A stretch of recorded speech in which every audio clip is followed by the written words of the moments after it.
देखिए, रजौरी का जो वाक़या है, रजौरी में जो कुछ भी हुआ है, इसकी जिस लफ्ज़ों में भी मज़म्मत की जाए, उसको कंडम किया जाए, वो कम है।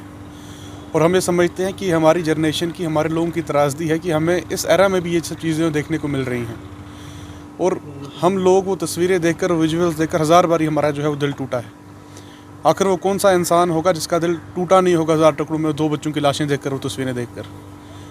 और ये सवाल आज हम उन लोगों से भी करना चाहते हैं सबसे पहले कि जो लोग तजुर्बेकार बने हैं अमन के, जो एक्सपेरिमेंट्स करके हमें कहते हैं कि सब कुछ स्टेबल हो गया, सब कुछ ठीक हो गया, वो जवाबदेही दें।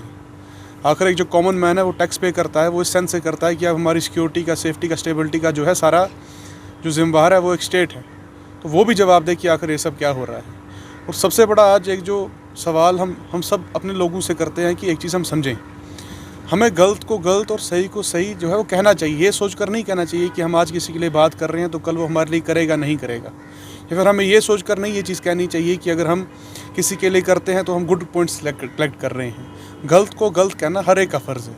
और मेरी शुरुआत से ही जो है ज़ुबान रही है, शुरुआत से ही ये वर्डिंग रही है कि चाहे वो किसी भी खित्ते में, किसी भी इलाके में, या फिर किसी भी कौम से जब कोई सिविलियन की, कोई इंसानी जान जाती है, किसी बेकसूर की जान जाती है, तो हमारा फ़र्ज़ बनता है कि हम बाहर निकल के कहें, कि जो भी हमारे पास मीडियम हो उस ज़रिए से कहें।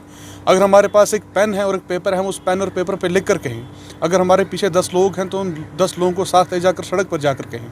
अगर हमारे पास कुछ भी नहीं है, हमारे पास समाजी मीडिया का सोर्स है, वहाँ पर कहें कि ये चीज़ गलत हुई है। और हर एक तबके को बाहर निकल के ये चीज़ कहनी चाहिए कि ये चीज़ गलत हुई है, और इस चीज़ को हम खुले अल्फाजों में बड़े पुरजोर तरीके से कंडम करते हैं, बड़े पुरजोर तरीके से इसकी मजम्मत करते हैं। हमारे कुछ साथी जो है वो गए भी थे करमेशन पे, लास्ट राइड पे उन लोगों की, वहाँ पर गए भी थे, उनसे फैमिली से मुलाकात नहीं हो पाई क्योंकि क्राउड बहुत ज़्यादा था। हम कोशिश करेंगे कि फिर से जाए और उनसे एक बार मिलकर जो सॉलिडरिटी है उनको अपनी प्रकट करें, वो दिखाएं कि हम भी आपके इस गम में शामिल हैं।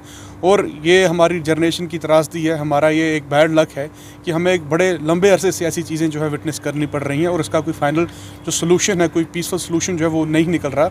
हाँ, पीस के प्रोपोगंडा बड़े हो रहे हैं, लेकिन पीस कहीं दिख नहीं रहा। देखिए, एडमिनिस्ट्रेशन या स्टेट जो इतनी भी लॉबी, उससे हमारी ये अपील नहीं, बल्कि ये एक सवाल रहेगा कि जो एक टैक्स पेयर है, आम इंसान है, वो अपना टैक्स पे करता है किस लिए, कि मेरी स्टेबिलिटी और सेफ्टी का जो है अब आप पर सारी जिम्मेवारी है। और जब ऐसे वाक़याएँ हों, और मैंने जितनी भी रिपोर्ट देखी है, उस रिपोर्ट में अक्सर जो है एक बात मुझे सुनने को मिली है कि सिक्योरिटी लैब्स है और बड़ी जो चीज़ें हैं उनकी गौर नहीं की गई, फ़िक्र नहीं की गई। मैं जब पूरी रिपोर्ट देख रहा था कुछ चैनल्स पे, तो ये हमें अंदाज़ा लगा, ये पता चला कि जो सुबह आईडी ब्लास्ट हुआ है, अगर वो थोड़ी देर बाद हो जाता तो वहाँ पर और ज़्यादा कैजुअलिटी हो सकती थी। ये चीज़ें बड़ी जो हैं गौर करने की हैं।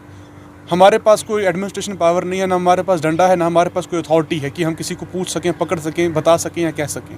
जिन लोगों के पास है वो जवाबदेही दें, वो जवाबदेही दें। और ख़ास तौर पे वो सियासतदान, देखिए, एक एडमिनिस्ट्रेशन या फिर एक वो इंसान जो कहीं पर अपनी ड्यूटी कर रहा है, उससे ज़्यादा जो जवाबदेही और रिस्पॉन्सिबिलिटी उन लोगों की है जो वो सियासी लोग हैं, वो सियासी तजर्बे करने वाले लोग हैं, जो अपने तजर्बों के दावे कर हमसे अक्सर ये कहानियाँ सुनाते हैं कि सब कुछ स्टेबल है, सब कुछ पीसफुल है। वो जवाब दें कि आखिर ये सब क्या हो रहा है।